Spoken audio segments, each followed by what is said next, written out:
خاطر وقت تصبح الخير عليكم بونجور tout le monde اهلا وسهلا مرحبا بكم يا جماعه الخير عزول في اللون j'espère que صبحتوا بخير j'espère que tout se passe bien pour vous que vous commencez bien cette journée du 17 octobre 2022 une journée que nous commençons avec vous avec du poids lourd quand même avec une émission sur un sujet très très lourd et très compliqué que nous allons vous expliquer.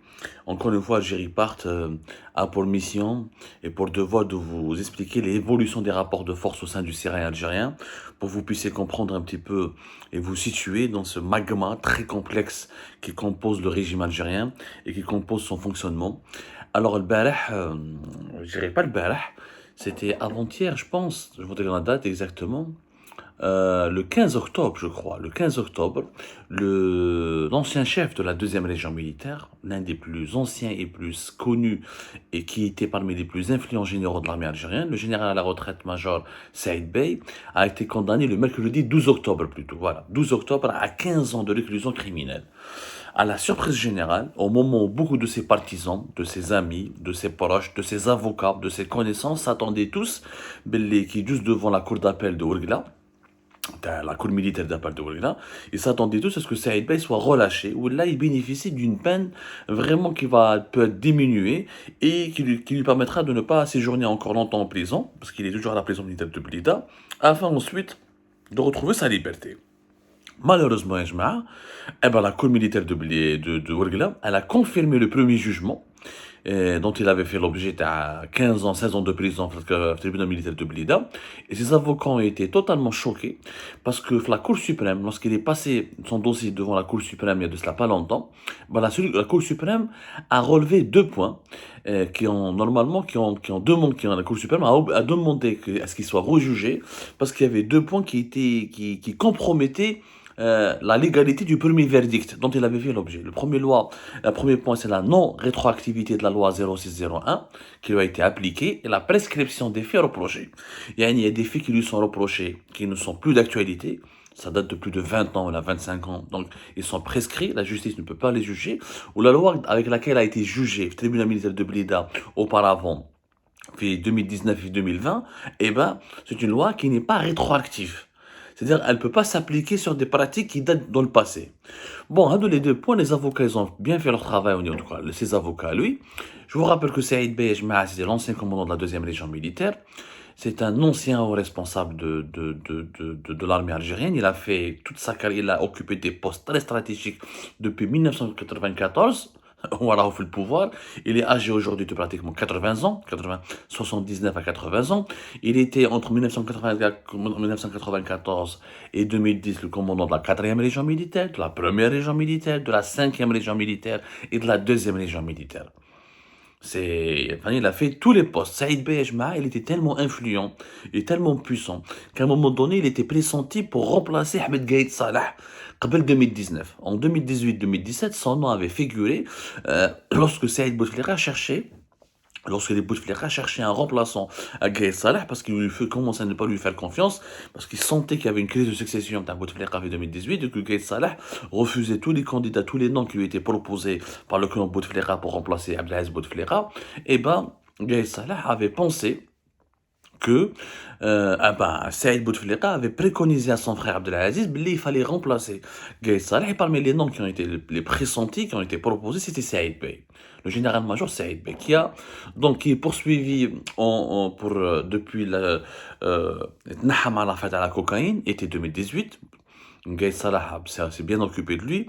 Gaïd Salah, l'affaire de la cocaïne, on en a parlé 1000 fois. C'est pas la peine de revenir là-dessus. Regardez toutes les émissions d'Algérie Part, tous les articles d'Algérie Part.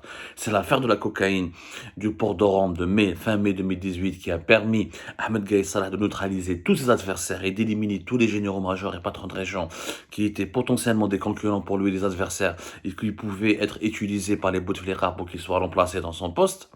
Kitna Hamad Moul Hirak, en février 2019, il a été arrêté, remis en prison et il a été poursuivi pour enrichissement illicite et trafic d'influence. Les accusations ont été étayées par des faits qui datent de plusieurs années, qui sont prescrits, comme ils ont rappelé les avocats de Saïd Bey, ou la loi 0601 qui a été appelée. La loi 0601, c'est une loi militaire qui a été appliquée par Gaïd Salah pour justifier l'emprisonnement de tous les hauts responsables et de tous les officiers supérieurs de l'armée qui ont été emprisonnés par ses soins et qui luttent et tout ce qui lutte contre l'enrichissement illicite, la corruption. هكذا. Bon, ما عليناش. Il se trouve que dans le cas de Saïd Bey, plus exactement, juridiquement parlant, il y a une situation inédite, c'est que lui, il a fait l'objet de la loi 0601, mais pour des faits qui sont intérieurs à la loi. C'est-à-dire que la loi a dit qu'il خرجت, ou les biens qu'il a possédés à l'étranger, ou les accusations dont il fait l'objet, remontent à des années, bien des années, avant l'application de cette loi. Les avocats ont tout expliqué, ou la Cour suprême, ou malgré cela, la Cour d'appel de Ouargla n'a pas pris en considération n'a pas pris en considération tout ce qui s'est passé. Je vous rappelle un petit peu les faits, puis je fais mon prochain salaire. Saïd Bey, d'abord, avril 2019, il a été convoqué par le tribunal militaire de Blida. Il a été auditionné d'abord en tant que commandant de la première région militaire sur des armes qui ont été affectées à l'homme d'affaires Ali Haddad. Saïd Bey, des hommes d'affaires Ali Haddad, qui حكموه طلعوه في avril 2019, داروا perquisition في دارو, la fameuse grande ville à Talbière. Une grande villa, l'une des plus majestueuses villas de la capitale. Juste à nous des armes, la villa. On les a récupéré notamment un pistolet. Moi, ça vaut plusieurs armes. Pistolet, une mitrailleuse, ou 2-3 armes en tout cas. Qui sabouhom, ça va les hader, qu'un Saïd Bey m'dumli. J'ai demandé une autorisation. Dans le cadre de la loi, j'avais le droit à un port d'armes. J'ai demandé une autorisation de port d'armes. Et c'était Saïd Bey qui me l'a signé, qui me l'a donné. Bon, maninesh. Même bad. Au moins, ils ont fait une perquisition à Saïd Bey. Enfin, ils ont commencé l'enquête, etc. Ils l'ont mis sous mandat de dépôt pour dilapidation d'armes et de munitions et d'abus de fonction. Saïd Bey, mais très le habs à la gel des biens, à la gel l'acquisition de biens immobiliers à l'étranger, ou là pour avoir des comptes à l'étranger, ou là pour corruption. حكموا حطوه في الحبس على جال الحكاية هذه. Dilapidation d'armes et de munitions, abus de fonction. ضربوهم على الأول 4 ans de prison ferme. من بعد هو fait un appel ومن بعد كده داروا له une autre affaire تاع trafic d'influence et enrichissement illicite. وهنايا اللي ضربوه ب 15 ans de prison ferme. La confirmation, la peine d'appel 15 ans de prison ferme a été confirmée le 2 juin 2021. Parce que راح دار un procès d'appel toujours au niveau du tribunal militaire de Blida. صرا واش صرا donc هو Saïd Bey a contesté les procédures. D'ailleurs, lors du procès en appel devant le tribunal militaire de Blida, il s'est retiré de l'audience. Il a refusé de comparaître. Où il a remis en doute la justice. Il a remis en doute la justice, la neutralité de la justice militaire. Il pense directement il est remis en cause, il pense directement que la justice, dans son cas, elle est instrumentalisée au nom d'une vengeance, qu'on veut le casser, on ne veut pas le faire sortir de prison. Alors que depuis la mort de Gaï Salah, général Toufik Kharj من الحبس, Nazar est revenu en Algérie et on a effacé, on l'a totalement blanchi. Plusieurs autres officiers Kharjou من الحبس, même des officiers beaucoup moins connus, des petits colonels, des petits commandants, etc., beaucoup d'officiers qui ont été mis en prison par Gaï Salah, ont pu quitter la prison. Saïd Bey fait partie d'un contingent très limité de généraux-majors, etc., qui ont été encore maintenus en prison en dépit de la disparition brutale de Gaï Salah, alors qu'on a tous dit, on a tous expliqué que même si ces généraux-majors ont beaucoup de choses à se faire reprocher, personne n'est blanc comme neige en Algérie. Personne n'est blanc comme neige. Tout le monde a des dossiers en Algérie. Si la justice doit être appliquée minutieusement en Algérie, قاعد يضرب الحبس. ما يبقى حتى جنرال في البلاد هذيك. وما يبقى حتى بريزيدون في البلاد هذيك وما يبقى حتى مينيس. ما كاينش واحد ما عندوش un dossier. Sauf que comme il s'agit quand même de quelqu'un qui a failli devenir chef d'état-major, de quelqu'un qui a dirigé plusieurs régions militaires, de quelqu'un qui a une carrière, qui a fait la guerre de libération, qui a depuis depuis qu'il était mineur, il a intégré les rangs de l'armée de libération nationale. Et Saïd Bey, il a beaucoup de partisans au sein de l'armée.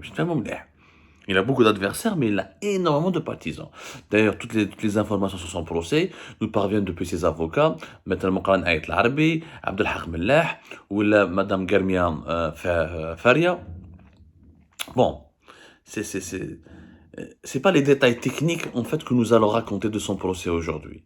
En fait, ce que nous avons découvert à Algérie Part, que parce que les avocats, ils ont raconté devant devant les tribunaux, notamment devant la cour militaire de Bourglab. Il a été emprisonné par l'armée française dès l'âge de 16 ans, de 14 ans. Bon, il y en a qui disent qu'à l'âge de 16 ans, il y en a qui disent à l'âge de 14 ans. Il est membre de l'armée depuis 57 ans. Il était chef de 3 brigades militaires depuis plus de 30 ans. Il était attaché de défense à Bruxelles. Il est médaillé de 2 guerres au Moyen-Orient. Il est officier supérieur élevé. Il a un parcours vraiment impressionnant. Donc ces avocats ne comprennent pas pourquoi la justice militaire ne veut pas le relâcher. En fait, ce que nous avons découvert au cours de nos investigations, c'est ça qui nous inquiète et ce qui est un peu grave et ce qui reflète un petit peu une nouvelle dynamique négative au sein du régime algérien, c'est que l'homme qui veut pas que Saïd Bey sorte de prison s'appelle Saïd Chengriha. C'est le chef d'état-major actuel de l'AMP, le patron de l'institution militaire actuelle, M. Saïd Chengriha, qui a refusé que Saïd Bey sorte de prison. Comme déjà dans une précédente émission, il y a 2 messieurs qui sont en prison parce qu'aujourd'hui Chengriha ne veut pas qu'ils sortent. Général-major de Saïd Bey ou l'ex-candidat aux élections présidentielles, Ali Rderi. Les 2 sont maintenus en prison dans des conditions, je dirais, troublantes, plus que troublantes, je dirais pratiquement illégales, parce que je suis pas en train de dire que Saïd Bey est blanc comme neige encore une fois. Je suis pratiquement algérien, pas kharajna même ses comptes à l'étranger, comment ses filles, ses enfants touchaient de l'argent à l'étranger. Mais la procédure judiciaire a été totalement bâclée. Ces avocats ont raison de dire que la loi, il a fait l'objet de l'application d'une loi pour des faits qui sont antérieurs à la loi. Et au début, les affaires, les armes de Ali Haddad, ils lui ont mis un autre dossier plus tard. Bon, je suis pas en train de défendre Saïd Bey, je suis en train de juste de dire que quand beaucoup de généraux majors في وقت Gaye Salah, les دخلوه الحبس pour une raison qui est simple, c'est que il était l'adversaire politique et du chef d'état-major de l'AMP à l'époque, qui était Gaye Salah. Aujourd'hui, il ne peut pas sortir de prison. Kima Ali Rderi, ancien général ouattani, ex-candidat aux élections présidentielles en 2019, ex-militaire qui s'est engagé dans la politique, lui aussi n'arrive pas à sortir, il ne peut pas sortir de prison parce que Saïd Chengriha a opposé son veto. Ou en plus, Saïd Bey qui dirait le général Tawfiq, le fameux général Tawfiq, parce que le général Tawfiq, il est toujours influent dans notre pays, il est toujours puissant, il a toujours il a toujours son mot à dire, que le pouvoir suit toujours les instructions du général Tawfiq. Ben, la preuve que non. Général Tawfiq depuis 2020, janvier 2020, si je ne me trompe pas, depuis qu'il est sorti de prison, هو كان يجري على général Saïd Bey, qui était son ami. Général Tawfiq, le général Saïd Bey, c'était son ami, c'était un de ses amis les plus proches, un de ses collaborateurs les plus proches, où il avait de très bonnes relations avec lui. Je ne fais un Et ben, tout ce que le général Tawfiq avait fait, il a même contacté le président Abdelmadjid Tebboune. Abdelmadjid Tebboune lui a même promis, il allait quitter la prison, et il s'est engagé à prendre des dispositions dans ce dossier. Il s'est engagé à ce qu'il va demander la libération de Saïd Bey, et c'est Saïd Chengriha, en personne, qui a opposé son veto. Au cas le non, moi je suis pas d'accord pour sa libération. Ni huwa ni Ali Rderi. Comme les relations entre Tebboune et Chengriha sont puissantes, sont importantes, et que Tebboune a besoin, Tebboune a besoin du soutien de Chengriha. Je corrige pas qu'une information, Général Tawfiq a été libéré en 2021. Normalement, janvier 2021, pas janvier 2020. Enfin, c'était janvier 2021, voilà. Pas janvier 2020. Donc, Général Tawfiq, il jara bzaf ala Saïd Bey. Pourquoi Chengriha a refusé? Pourtant, Chengriha a beaucoup de respect pour Général Tawfiq. Il parle toujours avec le général Khaled Nazar. En réalité, Chengriha a très peur de la réhabilitation des généraux Hadou qui étaient au pouvoir pendant longtemps, notamment pendant les années 90. Il a énormément peur, il appréhende le retour et la réhabilitation des généraux de la hiérarchie militaire des années 90. La peur de Saïd Chengriha, si Saïd Bey sort de prison, il a des informations comme quoi Général Tawfiq a demandé sa réhabilitation et que si Tebboune lui le réhabilite dans ses fonctions, il lui donne un nouveau poste militaire, eh ben, il risque d'être nommé lui-même vice-ministre de la Défense nationale. سعيد شنقريحة في راسو جماعة التوفيق وجماعة التسعينات راهم يجروا باش كو هذا comment il s'appelle Saïd Bey, il va passer quelques mois au placard, il va se tenir à carreau pendant quelques mois, ensuite il va revenir, va être réhabilité, et Tebboune ils vont contraindre, ils vont influencer Tebboune pour le nommer vice-ministre de la Défense nationale, le fameux poste qui réclamait, qui convoité par Saïd Chengreha depuis 2020. Depuis 2020, Saïd Chengreha, en 2021, il a fait un énorme lobbying durant tout le deuxième semestre de l'année 2021. Il n'a pas cessé de réclamer d'être promu vice-ministre de la Défense nationale. Le même poste qu'avait Ahmed Gaïd Salah, Allah yarhamou. Saïd Chengreha veut être le nouveau Gaïd Salah. Il veut avoir le pouvoir sur l'institution militaire, sur l'état-major de l'un pays. Il sait très bien que ce pouvoir restera fragile, qui peut être ébranlé, qui peut être remis en cause facilement, s'il n'a pas en parallèle la casquette politique qui est celle du vice-ministre de la Défense nationale. Le vice-ministre de la Défense nationale dans notre pays, c'est pratiquement le ministre de la Défense nationale. Parce que le président de la République en Algérie est ministre de la Défense nationale aussi, mais comme il a beaucoup de choses à faire au président de la République. Bouteflika avait délégué le pouvoir du ministère de la Défense nationale à son chef d'état-major, qui était Ahmed Gaïd Salah. Parce qu'entre Gaïd Salah et Bouteflika, il y avait une relation de confiance et d'amitié absolue. Sauf qu'entre Tebboune et Chengreha, ce n'est pas encore le cas. Il n'y a pas une relation de confiance et d'amitié absolue.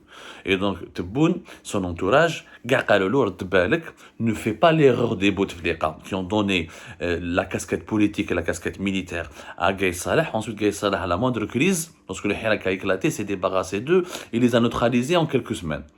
Ne donne pas autant de pouvoir à Chengreha. Tu gardes Chengreha, mais tu limites son pouvoir. Il restera chef d'état-major, il ne sera pas vice-ministre de la Défense nationale, donc il ne pourra pas décider politiquement au nom du ministère de la Défense nationale. Il va être responsable de l'opérationnel au sein de l'armée. Ou le khouf de Chengreha, tant qu'il n'a pas été nommé vice-ministre de la Défense nationale, pour lui, tout général-major qui est emprisonné, s'il est libéré, réhabilité, et s'il est proche du clan de général Taufer, et comme le clan du général Taufer est puissant en ce moment, depuis notamment 2021, avec la réhabilitation de Mahna Djebbar, avec l'arrivée au niveau de la DCSA ou de la DGSI ou de la DDSE de plusieurs anciens officiers qui travaillaient sous la coupe de Mahna Djebbar ou sous la coupe du général Taufer. Donc Saïd Chengreha, il a levé le frein. Il s'est opposé, il continue de s'opposer à la réhabilitation de tous les généraux qui sont proches du général Taufiq. Et c'est vraiment, nous sommes dans une nouvelle séquence des rapports de force au sein du régime algérien. Et cette nouvelle séquence est en train de nous inaugurer une nouvelle ère, celle où Saïd Chengreha veut devenir le nouveau Gaïd Salah. Et Saïd Chengreha va jouer un rôle important pour les élections présidentielles de 2024. Lorsque Tebboune va demander un deuxième mandat, s'il n'a pas le soutien de l'armée, il ne passera pas. Mais s'il y a des événements comme le Hirak, où il y a des troubles à l'ordre public, où il y a des manifestations, où il y a des émeutes, la réaction de Chengreha sera scrutée. Il pourrait peut-être faire comme Gaïd Salah et empêcher de se retourner contre Tebboune. En tout cas, il n'a pas encore la maîtrise, il n'a pas encore la casquette politique de vice-ministre de la Défense nationale, donc il n'est pas membre du gouvernement, il ne peut pas siéger le Conseil des ministres, il ne peut pas décider à la place des ministres, il n'est pas associé officiellement à la décision politique, mais en tant que chef d'état-major de l'un pays, il est très puissant. Lors du Haut Conseil de la sécurité nationale, il siège en permanence, il a l'oreille attentive de Tebboune. Tebboune sait très bien que sans lui, il ne pourra rien faire, mais Tebboune ne veut pas donner encore plus de pouvoir à Chengreha. Et tant que Chengreha n'a pas ce pouvoir, il empêchera la réhabilitation de tous les généraux qui risquent de lui faire de l'ombre. On reviendra sur ce sujet avec beaucoup plus de détails et l'affaire de Saïd Bey promet des rebondissements dans les jours à venir. On vous consacrera peut-être tout à l'heure notre émission pour vous expliquer un petit peu les rapports de force encore compliqués le clan Taufiq et le clan Saïd Chengreha. En ce moment, un nouveau clan qui se positionne au sein du régime algérien, le clan Chengreha qui se détache du clan Nazar et Taufiq et des autres pour essayer de voler ses propres ailes et de reproduire ce que Gaïd Salah avait fait durant son long règne de 15 ans à la tête de l'institution militaire algérienne.